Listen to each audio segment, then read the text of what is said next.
دنیا اگر ہاتھ سے نکل جائے تو بندہ غریب ہو جاتا ہے، اور یہی دنیا اگر دل سے نکل جائے تو بندہ اللہ کا محبوب ہو جاتا ہے۔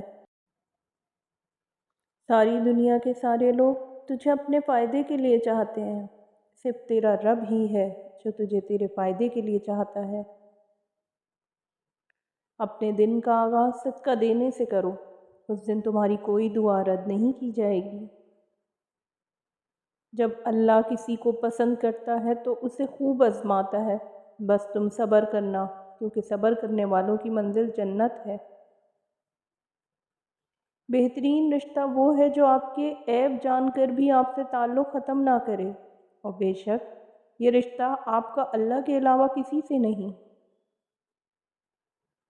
جب کوئی بندہ نماز فجر قائم کرتا ہے تو اللہ پاک پورا دن اس بندے پر اپنی رحمت برساتا ہے، اور اس بندے کے سارے کام اپنے ذمہ لے لیتا ہے۔ اپنے جسم کو ضرورت سے زیادہ مت سنوارو، اسے تو مٹی میں مل جانا ہے۔ سنوارنا ہے تو اپنی روح کو سنوارو، کیونکہ اسے اپنے رب کے پاس جانا ہے۔ وہ شخص کیسے ضائع ہو سکتا ہے کہ جس کا ضامن خدا ہے؟ اپنا کردار بنانے میں اتنا مشغول ہو جاؤ کہ دوسروں پر تنقید کرنے کا وقت ہی نہ ملے۔ جب تم کسی کے ساتھ بھلائی کرو تمہیں اس کا بدلہ برائی کی صورت میں ملے تو سمجھ لو کہ تمہاری نیکی قبول ہو گئی۔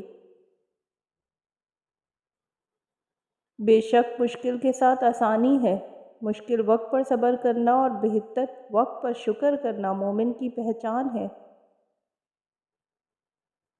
تمہارے والدین تمہیں بچپن میں شہزادوں کی طرح پالتے ہیں، لہٰذا تمہارا بھی فرض بنتا ہے کہ ان کے بڑھاپے میں ان کو بادشاہوں کی طرح رکھو۔ ایسے شخص کو کبھی مت گنوانا جس کے دل میں تمہارے لیے محبت، فکر، عزت اور چاہت ہو۔ اور انسان کو اللہ کی محبت تب نظر آتی ہے جب اسے دنیا کی محبت تھکا دیتی ہے۔ اپنی جوانی کے دھوکے میں مت آنا، یہ عنقریب تم سے چھین لی جائے گی۔ کچھ رشتے اللہ خود ختم کرتا ہے تاکہ ہماری زندگی خراب نہ ہو سکے، بے شک وہ جو کرتا ہے بہتر کرتا ہے۔ تم خود اپنی دعاؤں سے ہی اپنا مقدر لکھتے ہو، اور تمہاری دعائیں ہی تم تک وہ سب لے آتی ہیں جو تمہارے نصیب بھی تمہیں نہیں دے پاتا۔ جب حق پر رہتے ہوئے تمہاری مخالفت حد سے بڑھنے لگے تو سمجھ لو اللہ تمہیں کوئی مقام دینے والا ہے۔ محبت کا اصل حقدار تو اللہ ہے، بس تم اسی کے آگے جھکو، وہ تمہیں کسی اور کے آگے جھکنے نہیں دے گا۔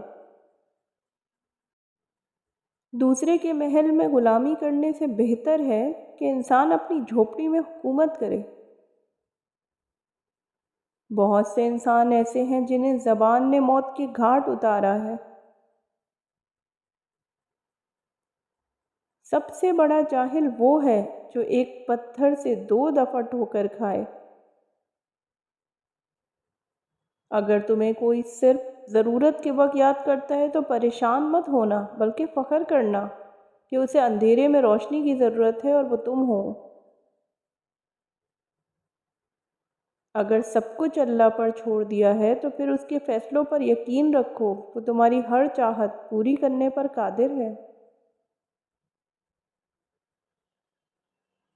قیامت میں اللہ تعالیٰ کے سائے میں اس شخص کو جگہ ملے گی جو دنیا میں اس کا مطیع و فرما بردار رہا۔